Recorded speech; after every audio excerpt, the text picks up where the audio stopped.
বেকারের প্রেম নাটকে অভিনয় করছেন জুবান এবং সাফা কবির। আজকে আমি এই ভিডিওতে এই নাটকের রিভিউটি বলবো। তো প্রথমে আমরা দেখতে পেলাম জবানকে, সে একটা কেকের দোকানে কাজ করতেছে এবং সেখানে সাফা কবির উপস্থিত। তো তখন সে একটা কেক নিয়ে তাকে গিফট দেয়। সে বললে এটা কিসের জন্য, এটা স্পেশাল কাস্টমারদের জন্য। তাদের সাথে মধ্যে দিয়ে খুনসুটি চলতে থাকে, এরকম তারা গল্প করতে শুরু করে।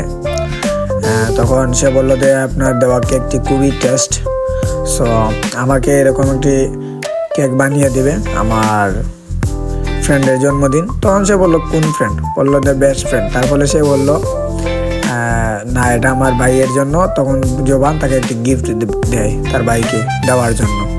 সাফা কবির সেটা নিয়ে মুচকে আসে এবং চলে যেতে থাকে।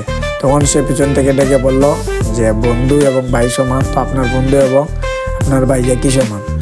সাফা কবির এটা শুনে মুচকে আসলো। তারপর তাদের দেখা হলো একটা সমুদ্রের কিনারে। তো সেখানে তারা গল্প করতেছে বিভিন্ন বিষয় নিয়ে, রোমান্টিক কথা নিয়ে তারা গল্প করতেছে। তো এরকম নাটকের রিভিউ পেতে আমার চ্যানেলটি অবশ্যই সাবস্ক্রাইব করে রাখবেন।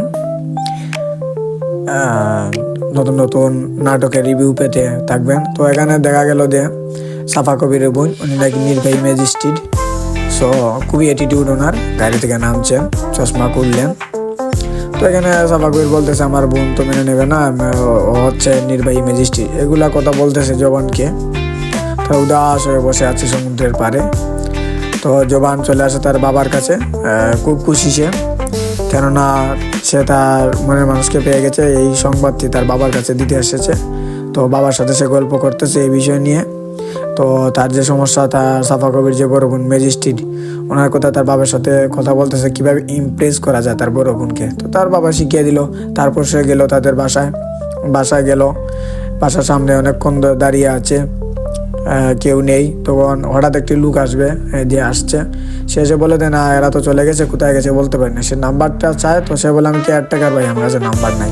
তখন সে হতাশ হয়ে পড়ে, কোথায় গেছে, তার কাছে ফোন নাম্বারও নেই। এদিকে সাফা কবিরও খুবই হতাশ হয়ে বসে আছে, তার সাথে যোগাযোগ নিয়ে। হঠাৎ সে জুবান চলে আসে তাদের বাড়ির সামনে।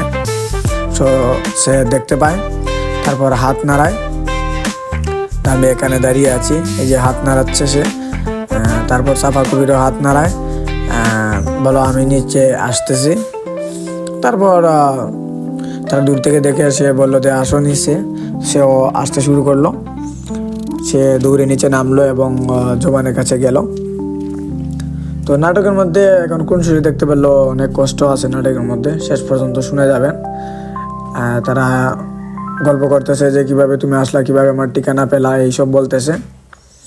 আর তারা খুবই আনন্দিত তাদের দেখা হয়েছে এই জন্য।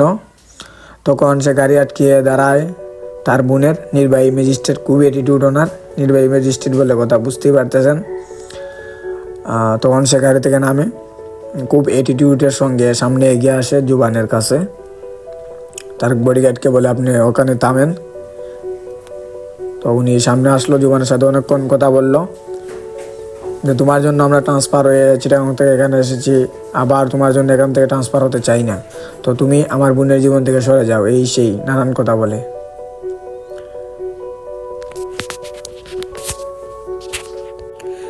তারপরে তারা একদিন দেখা করে একটা ব্রিজের মধ্যে। তো তারা খুব কষ্টে নিয়ে কথা বলতেছে বিভিন্ন বিষয় নিয়ে, যে এখন কী করা যায়, কী করবো আমরা, আমার ভালোবাসা কি তুচ্ছ, এই সে নানান বিষয় তারা কথা বলতেছে। এখন সাফা কবির কী করবে বুঝতে পারতেছে না। একদিকে বোনের ভালোবাসা, একদিকে জোবানের ভালোবাসা, সে কোনটা রাখবে কোনটা ছাড়বে, এটা নিয়ে সে খুবই চিন্তিত ছিল। তাদের মধ্যে এক সময় গিয়ে তারা এটা ডিসাইড করে যে তারা পালিয়ে যাবে, চলে যাবে। তো কীভাবে পালাবে, কি সব কিছু প্ল্যান করতেছে তারা।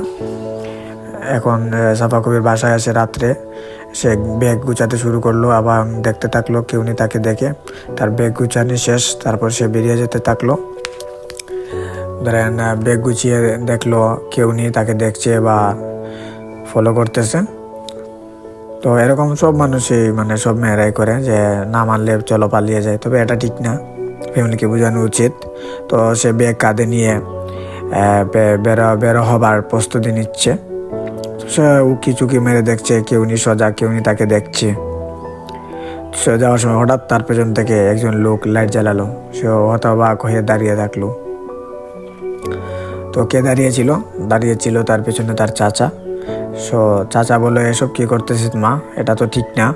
তো চাচা একটা ঘটনা বলল যে তোমার বোনের জীবনে একটা ভালোবাসা এসেছিল, যেমন জুবানের বড় ভাই, তোমার বোনের ভালোবাসা মানুষ ছিল, সে হঠাৎ তাকে টকিয়ে বিদেশ চলে যায়।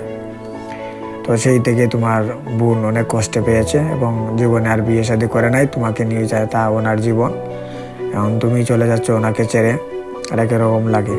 তো সাফা কবির এখানে দৌড়ে এসে জুবানকে বলে যে আমি যেতে পারবো না। যে কেন যেতে পারবে না? জুবান রাগারাগি যে আমার এই কারণে আমি যেতে পারবো না, আমার বোন এরকম কষ্ট পেয়েছিল তোমার ভাইয়ের কাছ থেকে। তো জুবান সেটা মানতে পারে নাই। তো কি করবে? সাফা কবির এসব বলে দুঃখ কষ্টে তাকেও ছাড়তে পারতেছে না, পালিয়ে যেতে পারতেছে না। তো কি করবে? এটা নিয়ে খুব কষ্ট আছে তারা। তো একটা সময় পর জুবান বলল যে আমি চলে যাচ্ছি, আর আসবো না কখনো তোমার জীবনে। এসব কথা বলতে শুরু করলো এবং সাফা কবির এসব শুনে শুধু কাঁদছে, অজুরেই কাঁদছে। তারও কিছু করার নেই, বোনের ভালোবাসা কিভাবে সে ত্যাগ করবে। তখন সে জোর করে জড়িয়ে ধরলো জুবানকে, জড়িয়ে ধরে অনেক সময় কান্নাকাটি করলো এবং জুবান চাচ্ছে সে চলে যেতে, জোরাজুরি করে তার হাত চুটাচ্ছে যে তুমি ছাড়ো আমায়, আমি চলে যাব, তোমাকে ছেড়ে চলে যাব। তো এই বলে জোরাজুরি করে তার হাতটা ছাড়িয়ে নেয় জুবান। চলে যেতে শুরু করলো এবং পেছনের দিকে তাকালো, বললো যে আর কখনো ফিরে আসবো না আমি, তুমি ভালো থেকো। তো সাফা কবির বসে কাঁদতেছে, কি করবে? সে কান্নাকাটি করতেছে। তারপর একটা সিন দেখা যাচ্ছে, জুবানের বাবা এবং আরেকজন সাফা কবিরের বাসায় আসে।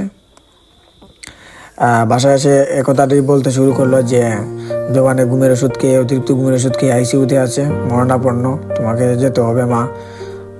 তখন এটা শুনে সাফা কবির কাঁদতে শুরু করলো। হঠাৎ তার বোন আসলো, এসে বললো যে তুমি ভেতরে যাও। সাফা কবিরকে বললো তুমি ভেতরে যাও। তখন সে কথা বলতে শুরু করলো ওনাদের সাথে, এই দেখুন সবার কাছেই সবার জিনিস মূল্যবান, আমার কাছে আমার বোন মূল্যবান, আপনার কাছে আপনার ছেলের জীবন মূল্যবান। তো এই ধরনের কথা তাদের মধ্যে চলতে থাকলো। তো কোনো সময় বা কোনোভাবেই সে মানতে রাজি নয় ম্যাজিস্ট্রেট, সাফা কবিরের বোন। তো জুবানের বাবা অনেক রিকোয়েস্ট করছেন ওনাকে, এদের সম্পর্ক মেনে নেওয়ার জন্য, কিন্তু মেনে নেননি। কিন্তু কি করার আছে, যা হওয়ার তা হবেই। তো হঠাৎ করে তার বোন আসলো দরজায়, এসে দেখলো সে কান্নাকাটি করতেছে। সে দূর থেকে দেখলো এবং তার বোনকে জিজ্ঞেস করলো সে কি জুবানকে খুব ভালোবাসে।